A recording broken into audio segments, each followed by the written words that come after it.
I want to start with something so cool. I can't wait to show you. You have no idea how happy I am that Stoney's in Rockville has become a fucking meme in a sector of the internet. I am so happy. I went to Stoney's on Friday, and Cheetos was there, and I got to see my buddy Cheetos, and he's like, I have so many Twitter mentions. He goes, what's the deal? And I got to clue him in on like the reads that Sean does and the shit that Meme Copium does about Stoney's, or I think Andrew has mentioned Stoney's board, like all these guys in the LawTube area talking about Stoney's and how Stoney's has kind of become a meme in that part of the world. And he loved it. Loved it. I also told him about Sean's reads, and he said, it sounds like that guy does a better job than you do. I ought to give him your money. I'm like, well, wait a minute. He's a lawyer full time. He's doing fine. Like, Meme Copium, Josh, did the fact that he put this all together and actually did this makes me so happy, and it is perfect. It's so funny. Now, I will bust his balls on one thing. This is not Stoney's. Whatever this is at the beginning. Now, he does show shots of Stoney's later. Whatever this is not Stoney's. This looks like Boudreaux's, actually. Are you tired of drinking alone, or worse, with boring people? Hi Minnesota, I'm Meme McGill, and do you want to experience the kind of atmosphere where the drinks flow as freely as the gossip? Then come on down to Stoney's in Rockville, Minnesota. At Stoney's, we don't just serve drinks, we serve connections. Some legal, some not so much.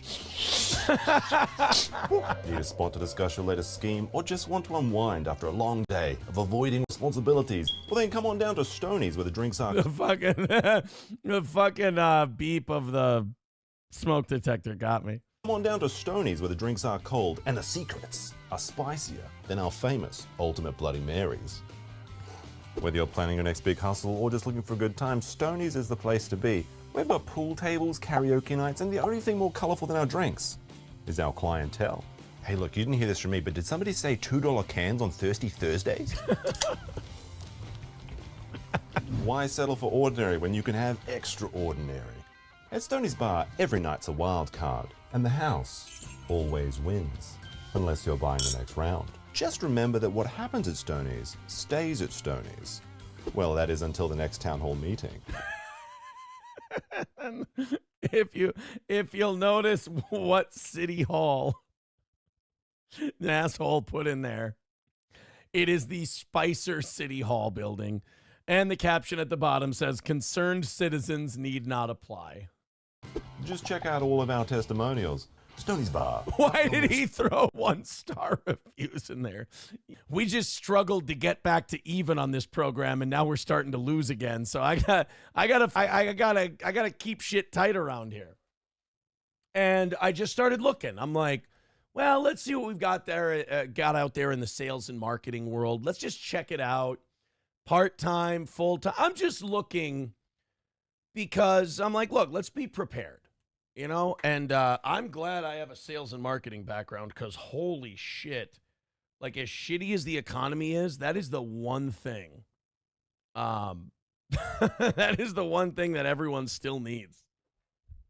Jesus Christ. So I did that. And then I think we needed to miss today. I think we needed to take a loss today because it inspired. You know how I told you I've been being a chicken shit about like contacting the broadcasting company about what we've been talking about the last year or two? I got in touch with them today. And I've been too chicken shit to talk to him because of what's been going on lately. And I wrote to him. I got in touch. He's a busy guy. And he gets back to me today and he says, hey, I'm really sympathetic to what's going on with you. That really sucks, but it sounds like you're getting through it. Blah, blah, blah, blah, blah. And then he goes, you're still on our radar. You're still the guy. We're still going to do this. And then he said something I've been hearing from literally everyone in every industry. This makes me so sad. And it actually made me like believe in the election tomorrow. You know how cynical I've been and how shitty I've been about it? It actually made me believe in the election. He said, this is the worst year in all of radio I've been in. This is the worst year for the business. And it sucks because everyone I talk to in any business says the same thing. They say these last 2 years have been the worst in my history in the business. So when we got to talking about that, and I laid down an idea. I laid down a path that I think we could end up going for. So finding out that going back and getting my number one spot back is still on the table, that this didn't kill it. Oh, I got so happy about it, man. Because getting that, I can stop begging. YouTube and Rumble and all that can be just a simulcast that we do of the radio show. I'd die for that, man. And then you guys could still watch the show. Pakistan would like it better. I'm really excited for that. And look, things in radio, when things are going well, move like a glacier. But I want my spot back, and I want it bad. Nobody ever beat me. I was undefeated. I had to leave it. Sucked. And I want to go get it back. And if I went back today, I'd have it back in 6 to 12 months. 1 or 2 ratings books. We'd have a number one spot back. He let something slip. And this is the problem with firing people for substances, is that if you don't fire everyone for doing those substances, you kind of put yourself in a weird position where the person you did fire for substances may just rat on everyone else because, well, they're going to feel like they got fucked over. This is Bill Schultz on Ski Mask's program talking about cable news. What happened at Fox News? Is it true that you refused to do a drug test, or did you pop on a drug test? I mean, what happened? Neither. That's actually a fact. Okay. I was. It was mutually per my NDA. It was mutually agreed upon that we were going to part ways. I don't know how many of you remember, but Bill Schultz was on Red Eye, which was kind of the forerunner of what became Gutfeld. Bill Schultz was kind of Greg Gutfeld's right-hand man, and one could argue that if he hadn't gotten fired, Bill Schultz would be kind of the Ed McMahon on Gutfeld right now, one of the most watched late-night programs in the world. I certainly didn't quit because I like healthcare and money, but yeah, but no, there was no drug test.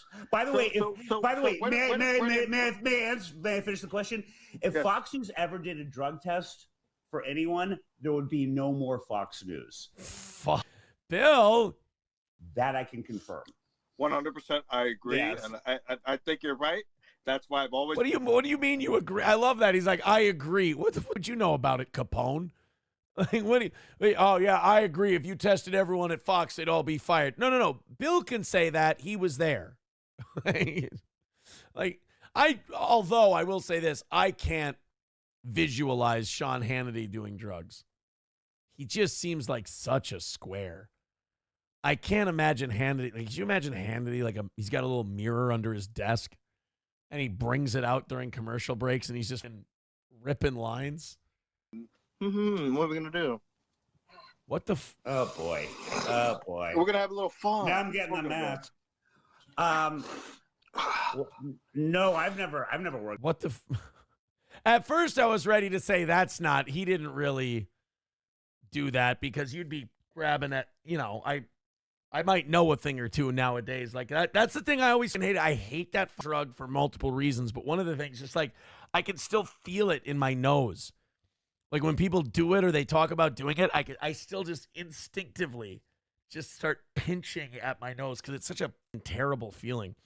Oh, and it just widens the nasal passages and inflames them. Ugh.